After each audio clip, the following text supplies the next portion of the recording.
Pembelajaran berdiferensiasi, topik 1, bagian 4, demonstrasi kontekstual. Pengertian pembelajaran berdiferensiasi. Pembelajaran berdiferensiasi adalah pendekatan pengajaran yang dirancang untuk memenuhi kebutuhan belajar semua siswa dengan cara yang lebih fleksibel dan responsif. Tujuan utamanya adalah untuk memberikan pengalaman belajar yang relevan dan sesuai dengan kemampuan, minat, dan gaya belajar setiap siswa.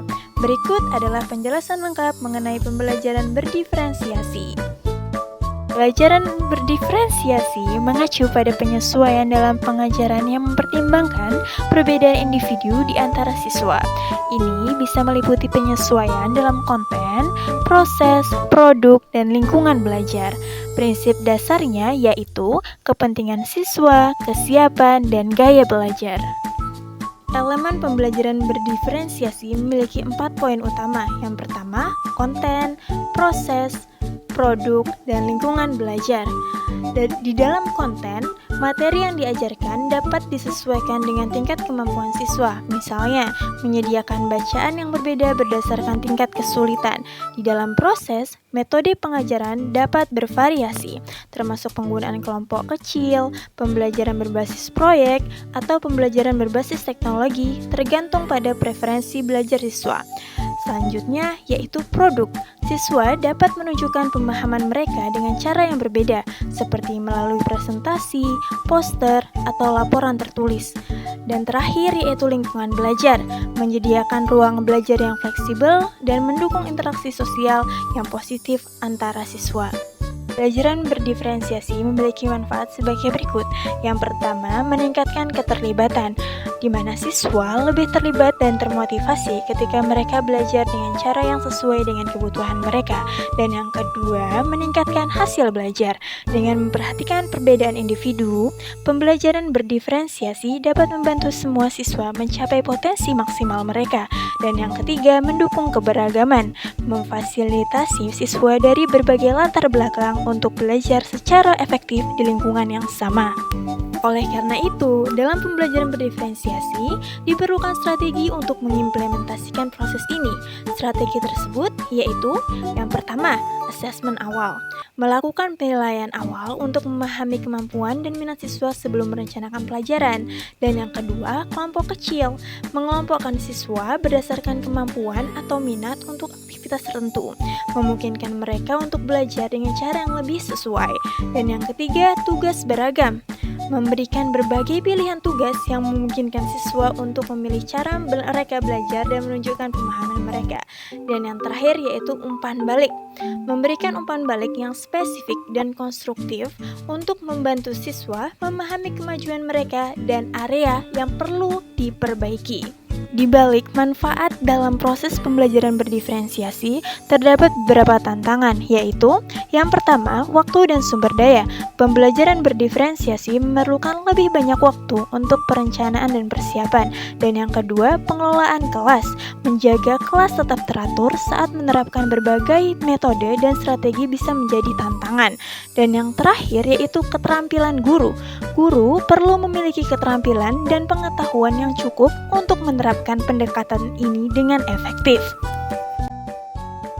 Ciri-ciri pembelajaran berdiferensiasi terbagi ke dalam 7 bagian, yaitu ada fokus pada siswa, penyesuaian konten, variasi dalam metode pengajaran, pilihan dalam tugas, umpan balik yang konstruktif, lingkungan belajar yang fleksibel, dan kelompok yang hal-hal yang perlu dilakukan untuk menyiapkan pembelajaran berdiferensiasi.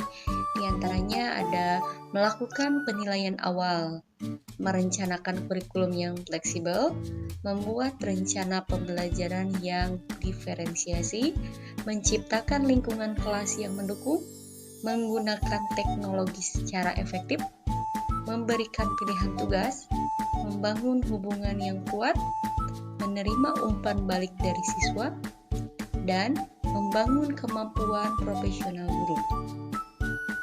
Berikut beberapa contoh yang relevan dengan pembelajaran diferensiasi. Nah, diantaranya itu ada dalam pembelajaran membaca. Sebagai contoh, nah ketika berada di dalam kelas membaca, yang guru lakukan itu mereka bisa memberikan beberapa pilihan buku ya, tidak hanya satu buku yang sama yang dibagikan kepada siswa, tetapi ada beberapa gitu sehingga siswa bisa memilih dengan tingkat kesulitannya pun yang berbeda-beda. Nah, ada juga ketika di pembelajaran matematika. Itu contohnya pada pengajaran konsep pecahan misal. Nah, mungkin dari gurunya itu bisa memberikan beberapa cara mengajarkan konsep pecahan itu sendiri kepada siswa dengan tidak menggunakan satu cara saja. Nah, lalu ada di pembelajaran ketika ada proyek sains. Nah, di sini sebagai contoh, misalnya anak tersebut telah selesai mempelajari materi mengenai ekosistem. Nah, siswa diberi kebebasan untuk memilih cara apa saja atau bagaimana bentuk untuk mereka mempresentasikan pengetahuan mereka sendiri. Nah, lalu ketika pembelajaran di kelas ini, sebagai contohnya itu mereka diberikan kebebasan untuk memilih baik itu dari segi media dan alat kebutuhan lainnya gitu ya. Contohnya ketika ada tugas menggambar, mereka itu dapat menggunakan alat atau ya media yang sesuai dengan kemampuan atau kemauan mereka gitu ya. Nah, selanjutnya ada contoh di pembelajaran berbasis proyek. Nah, sama halnya ketika siswa sedang mengerjakan proyek mengenai contohnya itu materi perubahan iklim. Nah, cara penyelesaian atau cara mereka mengerjakan proyek itu sendiri itu misalnya dapat berupa sebuah tulisan bagi mereka yang memang suka menulis. Misalnya mereka tuangkan dalam karya membuat esai gitu, menulis esai dan lain sebagainya. Begitupun dengan siswa yang mempunyai kemampuan di bidang hal lain. Selanjutnya ada contoh yang relevan berkaitan dengan pembelajaran diferensiasi dalam situasi yang lain. Nah, misalnya ketika sedang diskusi kelas. Contohnya itu ketika sedang membahas sebuah topik atau misal kita ambil membahas topiknya itu tentang novel misalnya ya. Nah, di sini guru dapat membagi siswanya itu menjadi beberapa kelompok gitu, bisa berdasarkan minat dan atau sebagainya. Lalu situasi selanjutnya itu ada gambaran mengenai umpan balik yang berbeda. Nah, biasanya ini dilakukan setelah ujian. Nah, yang dilakukan oleh guru itu guru dapat memberikan umpan balik kepada siswa itu dengan cara yang berbeda. Selanjutnya, ketika dalam penggunaan teknologi, contohnya ketika menggunakan aplikasi pembelajaran seperti Kahoot. Nah, itu biasanya digunakan untuk kuis interaktif, di mana siswa dapat memilih tingkat kesulitan soal esai dengan sesuai kemampuan mereka.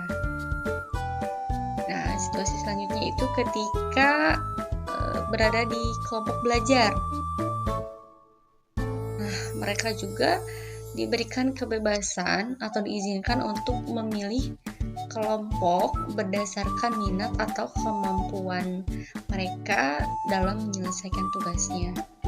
Dan yang terakhir itu ketika dalam keadaan atau situasi kegiatan ekstrakurikuler. Nah, untuk kegiatan ekstrakurikuler tentunya siswa diperbolehkan untuk memilih klub mana ataupun kegiatan jenis ekstrakurikuler mana sesuai dengan minat yang mereka suka. Nah, selesai juga materi kita pada pagi ini. Saya akhiri dengan sebuah pantun. Baik, bunyinya seperti ini. Naik delman pergi ke kota, jangan lupa membeli alpukat. Demikian pembelajaran kita, semoga bisa bermanfaat. Terima kasih, kita akhiri juga dengan salam. Wassalamualaikum